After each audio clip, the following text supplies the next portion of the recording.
Hey guys, welcome to Higurashi When They Cry, Ho, or otherwise known as the infamous visual novel that inspired one of the most terrifying anime out there, Higurashi no Nakokoro ni. This is chapter 1, Oni...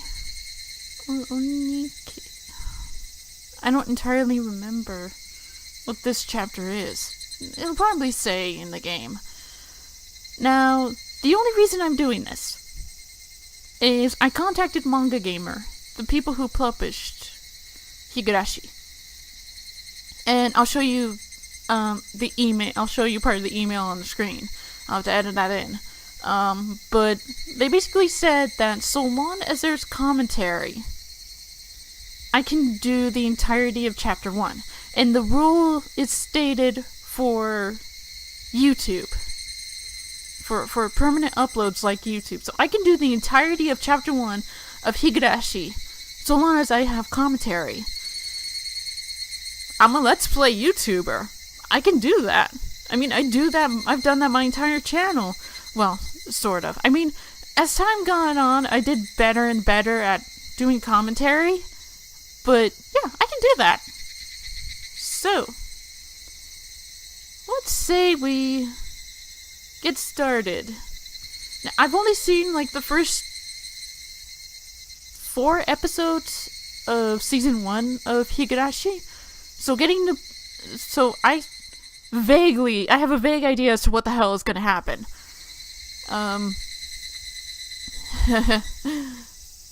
Let's get started with Higurashi When They Cry.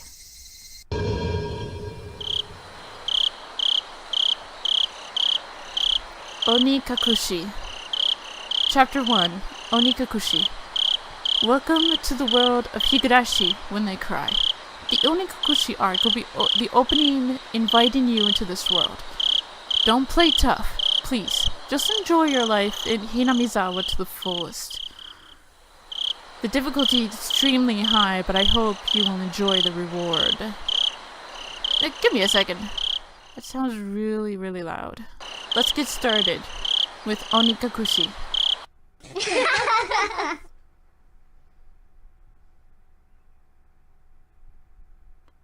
Please do not lament.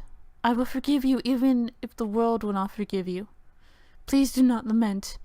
I will forgive you even if you will not forgive the world. So please tell me, what will it take for you to forgive me? Frederica Birkenstel.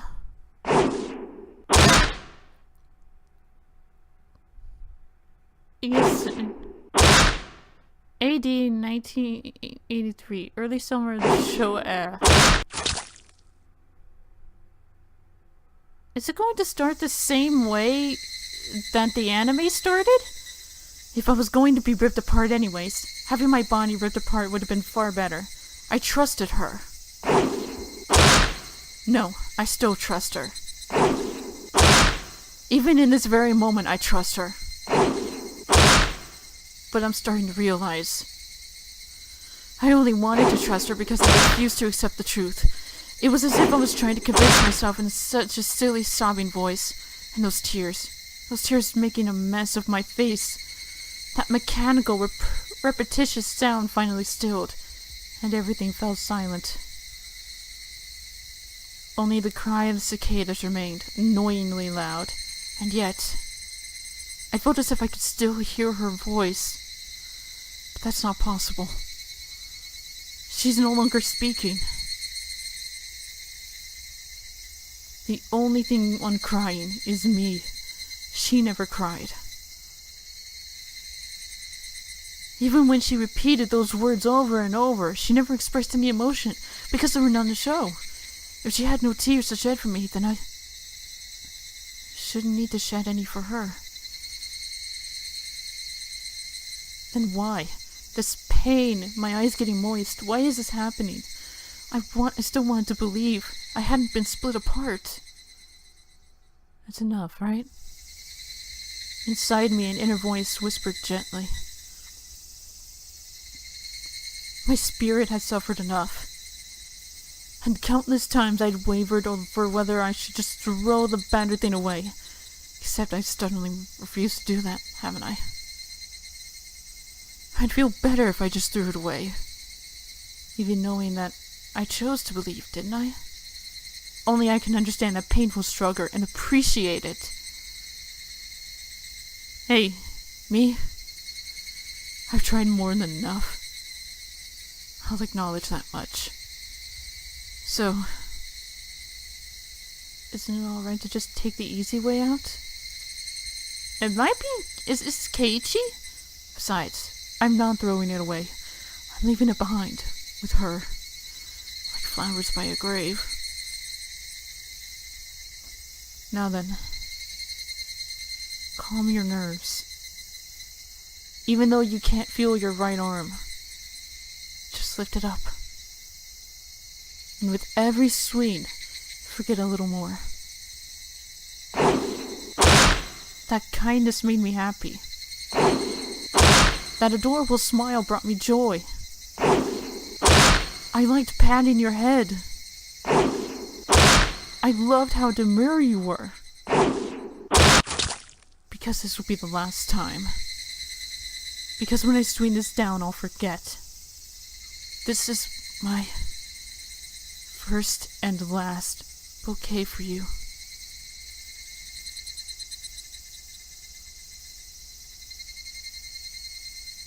Perhaps I really did love you.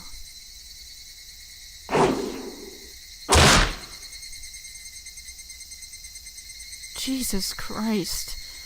That's pretty much as brutal as the anime started with. Loud! Loud! Loud!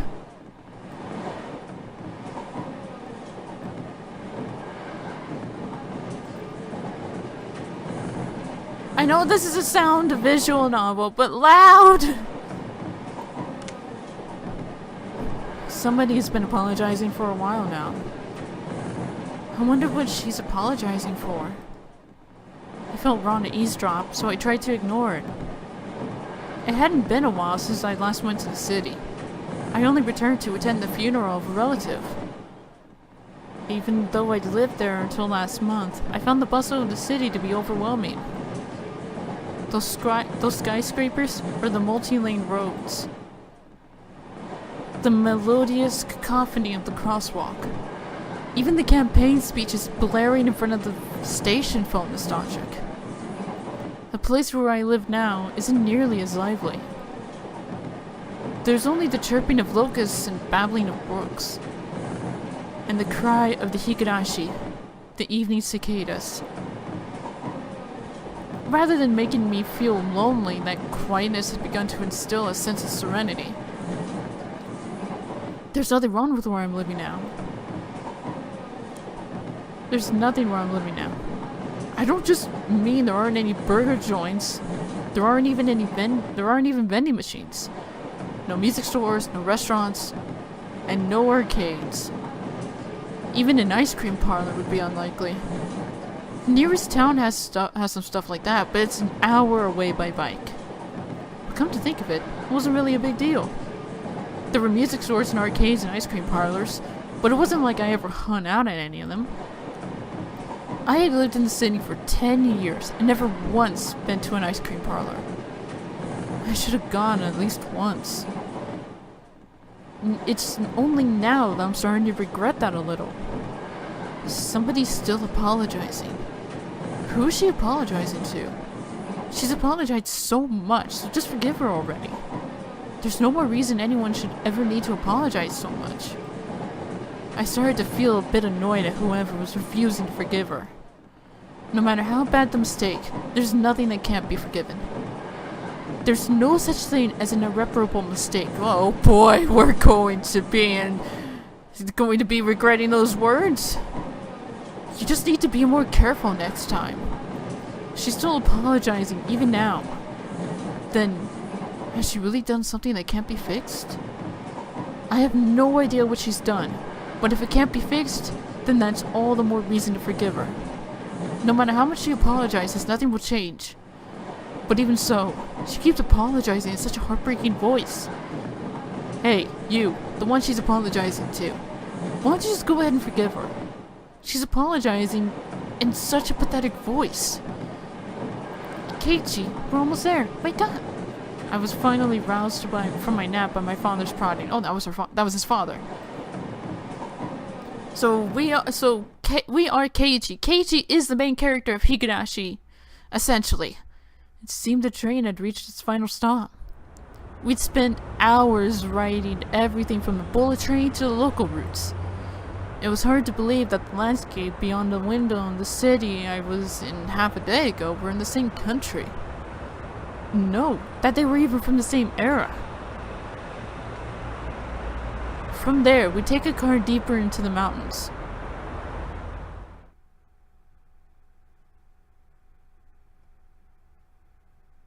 The background looks so realistic, it's actually quite pretty. Past where the dense forest encroaching on the mountain road suddenly opened up.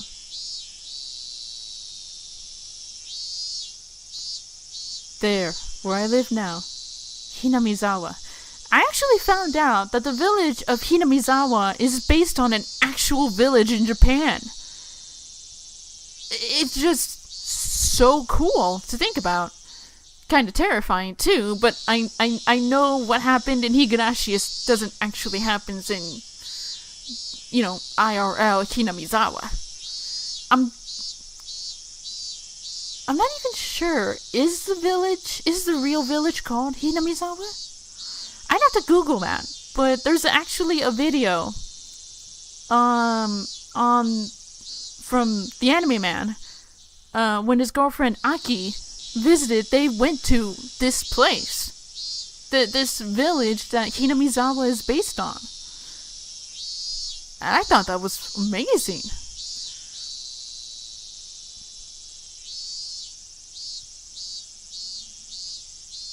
Hey, it's the intermission theme from the actual anime. They kept that in. That's cool.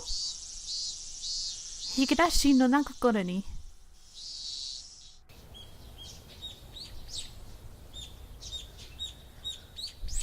Even though we were approaching summer, the morning air still had a frigid bite. I totally understand. For some reason, it takes a little bit for that summer heat to come through, especially here where I'm living. I live in a desert town. Even though it's June, it still feels rather cool.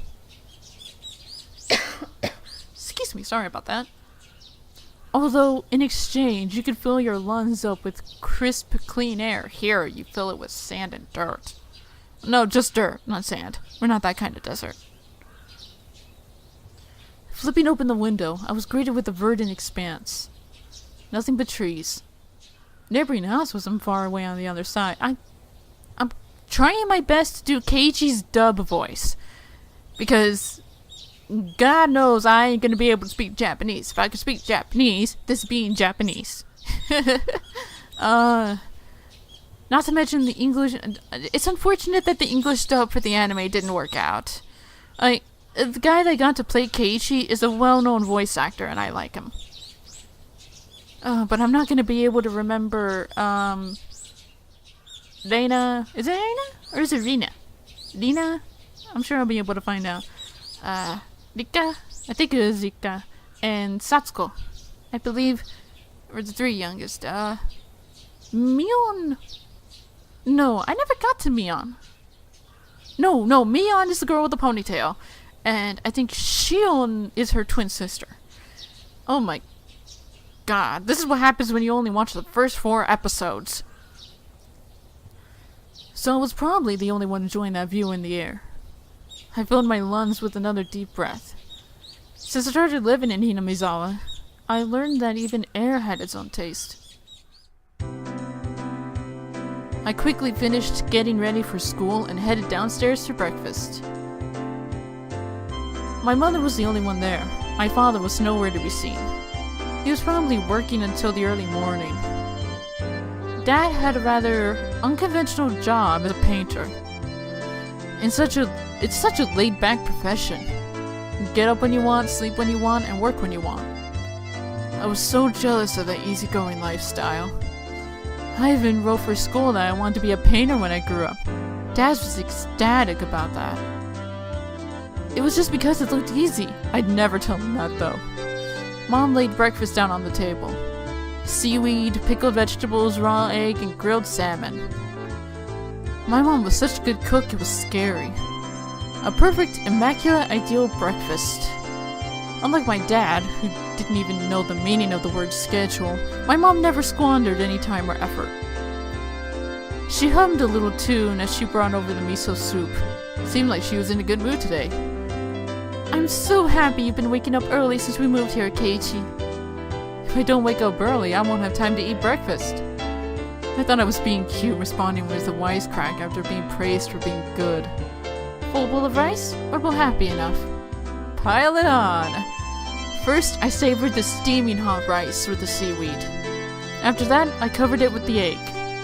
Between the bites of rice, I enjoyed the crunch of the pickles. Not bad at all. Excellent as usual.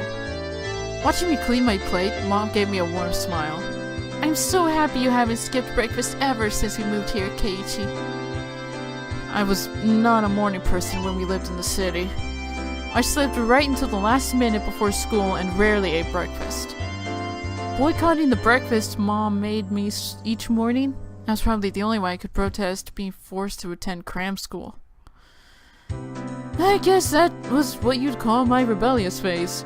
I wouldn't so much as look at the breakfast she woke up early every day to make. If I could go back in time, I'd slap myself. Mindful of the time, Mom rushed me along with a wide grin. Isn't it about time to meet up with Rena-chan? Rena, that's her name. It is Rena. I just put that extra I in there for some reason. Hurry, hurry. Mom really seemed to enjoy the fact that her son was going to school with a girl. Rena is one of my classmates. She really loves looking after people, coming to meet me every day without fail. The way I looked at it, a guy my age walking to school with a girl was just lame. But, well, keeping a classmate waiting for me every day wouldn't be very considerate. Seriously though, how long does Rena wait there for me every morning? Taking one last gulp of miso soup, I raced for the door. Please thank Rena-chan for the pickles! Come to think of it, those pickles were store-bought, weren't they? If I'd known that, I would have savored them a bit more. Morning!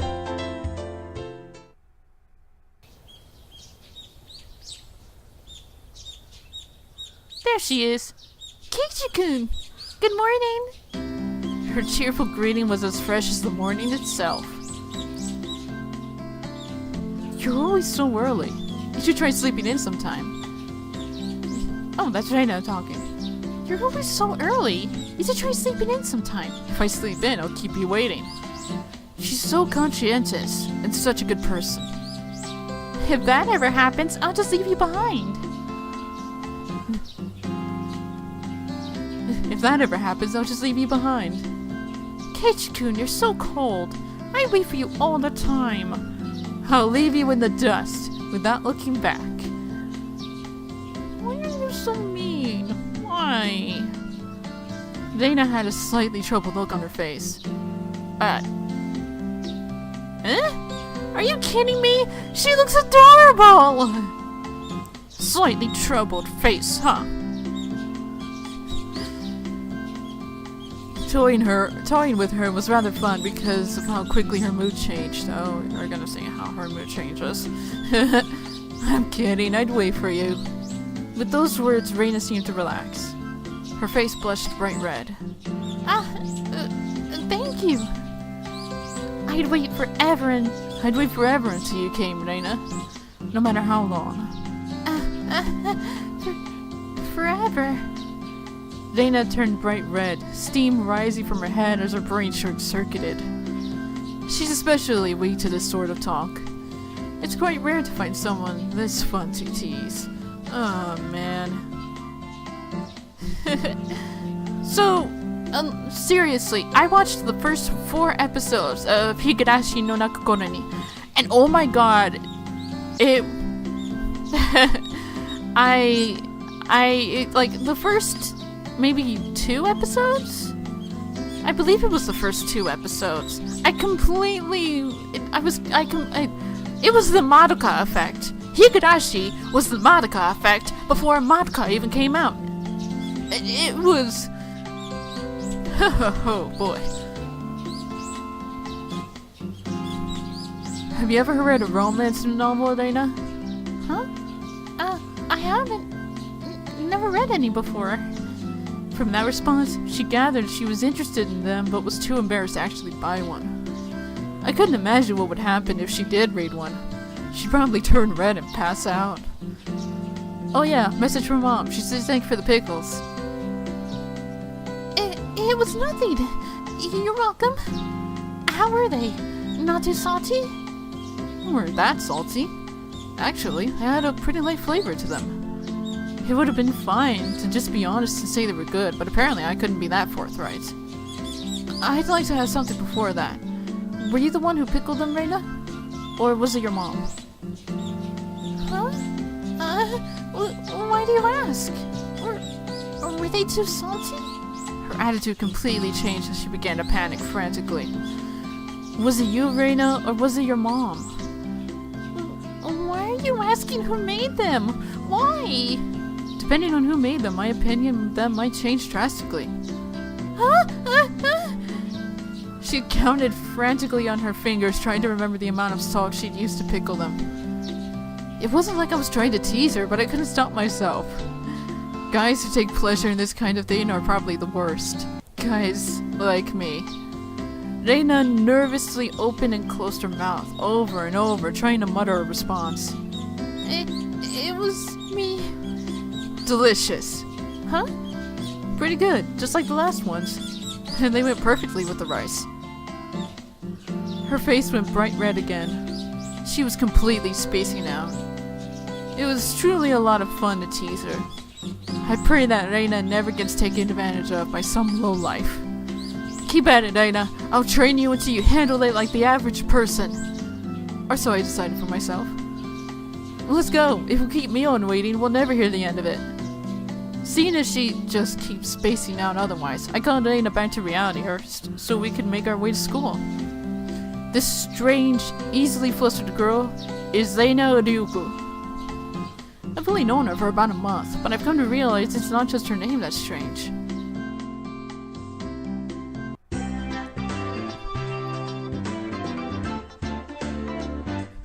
Okay, for some reason this is still really loud, so give me a second.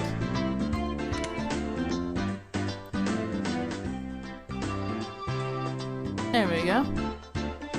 I'm gonna like play it back and hope that you guys can hear me over the music and can still hear the music too. Mi-chan, good morning. Coming up to the next rendezvous point, we saw another person waiting for us. Nosing us, she waved. I knew it! Mion is the girl with the ponytail, not pigtails. Why did I say pigtails? Oh, finally. You two are late. Usually you're the one who's late.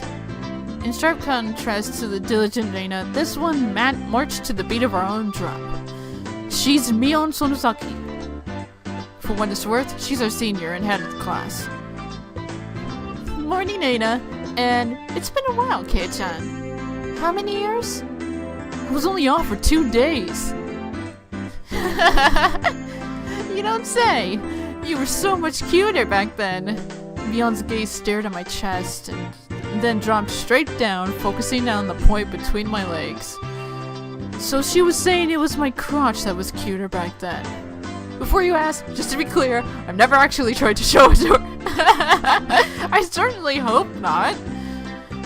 Good lord, is she even into you that way, Keiichi? I've grown quite splendidly. You'd be surprised. Not only is he bigger, but he has a little mustache now. Being so engorged with energy every morning is quite the problem, though. I'll introduce you the next time, so be sure to greet him properly. Don't say next time. Right now it's just fine. How about letting the little guy get a breath of fresh morning? Oh my god! I don't remember this in the anime! But then, like, This is the original material. Oh my god. Their interactions are more amazing than I thought. Dude, seriously, you're gonna give Rena a heart attack. I don't think I've ever heard dirty talk so dirty you can smell it fouling up the morning air before. Mion sure does act like an old man sometimes. Gotcha! Time for the big reveal. Hope you don't regret it. As my hand reached for my flight, Rena began to ravel into her panic. You're gonna give her a heart attack! Oh my god, you poor girl. You have to deal with this every day now? Hey! What are you talking about? What are you talking about? What are you talking about? Red-faced and flustered, Rena tried to play dumb, but it was obvious she knew exactly what we were talking about. Oh. Oh my god. I know how this is going to end. I know how this is going to turn. I know what this is going to turn into. Let me enjoy let me enjoy this. Please let me enjoy this.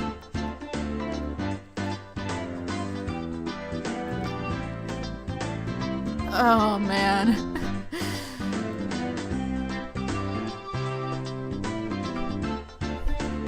How was it? Seeing the city again. Mion switched gears, dropping the dirty talk and changing the topic to something more befitting of the pleasant woman. Befitting the pleasant morning. I only went for a funeral. I didn't have much time. So yeah, did you look for it? That thing I asked for. You're not listening at all. I just came back from a funeral. I didn't have any time to look around in toy stores. I don't know if I can... Give me a second. Toy stores and hobby shops are completely different, you know. It's really difficult to get Western stuff around here, after all. Is this about games again, Mion? Mion nodded proudly as Rena giggled. Yep, I wanted Keiichi to bring back a Westport catalog, you see? Westport was short for Western imported games. Do we have games imported to Japan? I mean, I don't think that's unusual, but I don't know of any that got sent to Japan. Off the top of my head, anyway. I could Google it and see what games got exported to Japan, but... yeah. Using that abbreviation did make it sound pretty geeky. You could just get them to send you one in the mail, can't you? Well, I guess I have to now. I'm going to get another game full of hot action. This time, I'd like a game that's easy to understand. Oh, is that Rena? Mion is a board and card game enthusiast. Oh, those kinds of games. I thought she was talking about video games.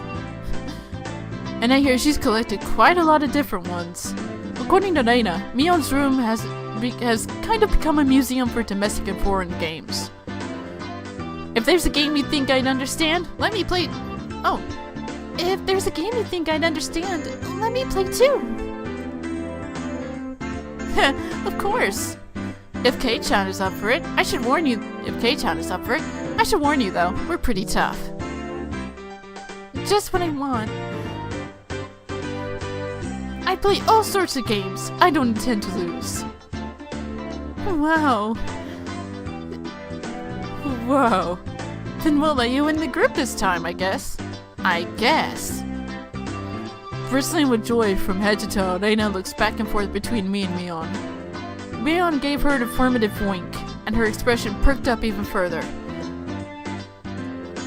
I thought boys preferred playing outside more, so I figured you wouldn't want to. I thought boys preferred playing outside more, so I figured you wouldn't want to. Rena laughed happily. From such a friendly conversation, you wouldn't think I'd moved here less than a month ago. I understood that they did all they could to make a transfer student like me feel at home. I'll have to try harder to fit in, so they won't feel like they have to try to make me feel welcome. I felt like if I acted a bit more open than I usually am, it should probably be right around for this. It should It should probably be about right for this place. Let me quickly. Well, that was it for the first episode of Higurashi no Nakukuroni, Chapter 1. So, like I said, I'll be able to do a full playthrough of this game, so long as there's commentary. And since I'm a Let's Player, that's not gonna be too hard, yeah? So, until then, this is the Gamer Girl signing off. Bye bye!